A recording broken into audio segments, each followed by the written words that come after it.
A very good afternoon to you and welcome to Lunchtime News, come to you live and direct from the Newsfirst Centre here in Colombo. I'm Florine Rajendran. Before going to the stories in detail, here's a look at the headlines. Indian Premier Narendra Modi says he is confident that his visit to Sri Lanka will make India-Sri Lanka relations even stronger in the years to come.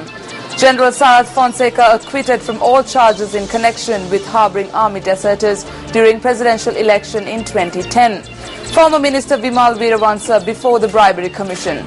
Minister of Justice says that 19th Amendment to the Constitution will be presented to Parliament in the next 2 weeks.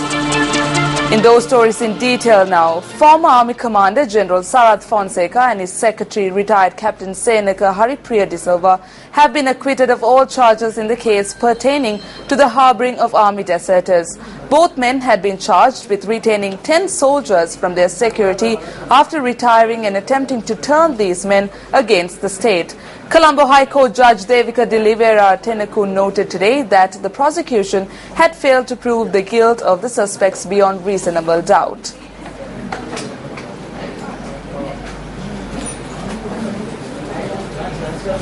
On to other local news, the Galle Magistrates Court has ordered that former Defence Secretary Gotabaya Rajapaksa and former Navy Commander Admiral Somatilaka Dissanayake be prohibited from leaving the country. The Criminal Investigations Department made submissions regarding the ongoing investigation into the avant-garde security firm. The CID informed court today that the former Navy commander had acted as a consultant to the avant-garde security firm. Acting Police Media spokesperson ASP Ruwan Gunasekara noted that the magistrate had also prohibited 2 directors at the avant-garde, Major General KB Egodavilla and Etsiri Manjula Kumara, from travelling overseas. Indian Prime Minister Narendra Modi has said that he hopes to strengthen Indo-Sri Lanka ties during the upcoming visit to Sri Lanka. Expressing his views on Twitter, the Prime Minister said that he will tour Sri Lanka with his strong belief. He tweeted that he will visit the Mahabodhi Society and Jaffna apart from addressing the Sri Lankan Parliament. The Prime Minister is currently touring Seychelles and Mauritius and will arrive in Sri Lanka for a 2-day official visit at the end of this week. The Commission to investigate allegations of bribery or corruption is currently in process of recording a statement from former Minister Vimal Veeravansa. Director General of the Commission, Dilrukshi Vikramasinghe, stated that the statement is being recorded in relation to a fraudulent activity. Former Minister Vimal Veeravansa arrived at the Commission this morning.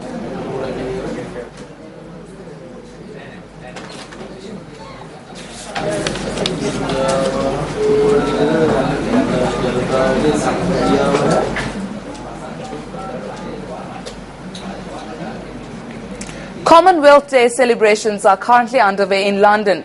President Maithripala Sirisena, who arrived in London yesterday, will attend the Commonwealth Day celebrations themed A Young Commonwealth as the chair in office of the Commonwealth today.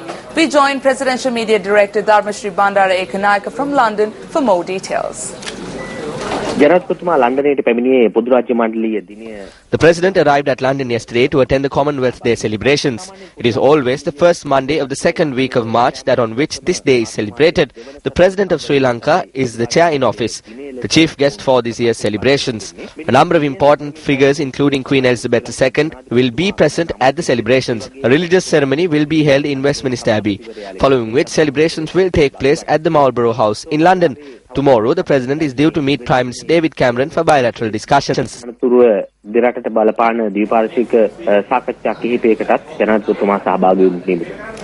to another one of our headline-making stories. The Minister of Justice Vijayadasa Rajapaksa says that the 19th Amendment to the Constitution will be produced in Parliament within a fortnight. The Minister made this statement addressing a party meeting in Maharagama.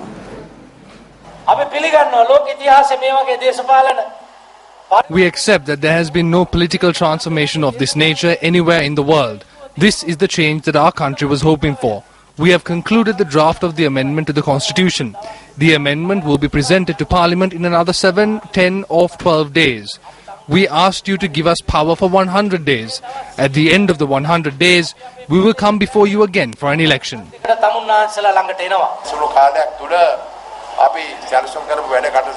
The plans we have made are being implemented gradually. However, certain politicians from our party make statements that we are moving at a slow pace. We accept this. However, today we are not acting in the way that the Mahinda Rajapaksa regime used to act in. We spoke about good governance and the people gave us a mandate. We need to stick with these fundamentals as we work within this short time frame.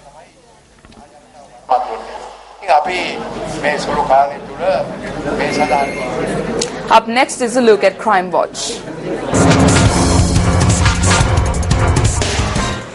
An individual was shot dead in the Gonapi Nuwala Hikadwa this morning. Acting police media spokesperson SP Ruwan Gunasekara said the victim, a 31-year-old bus owner, had been shot by two unidentified suspects on a motorcycle who were wearing full-faced helmets. ASP Gunasekara also noted that the deceased was to be married next Wednesday.